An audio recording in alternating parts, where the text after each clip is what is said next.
Everything is more technical now than it was before. Everything's computerized. Have to have a lot more schooling, a lot more tooling, a lot more electronic equipment.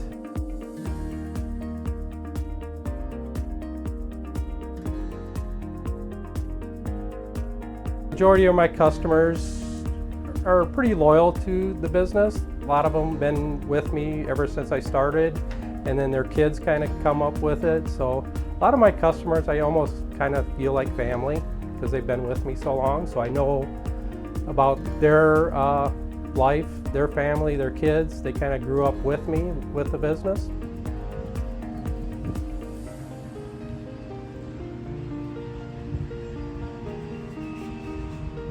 Advice for people wanting to start their own business, I think education is a big thing. Get educated in the business you want to get started in, and then realize it's a lot of work getting it started. You got to be here early, you got to stay late. There is some difficulties dealing with employees, stuff like that. But overall, I mean, I think kind of the American dream, you want to start your own business and see it succeed, and I think I've accomplished that through the years.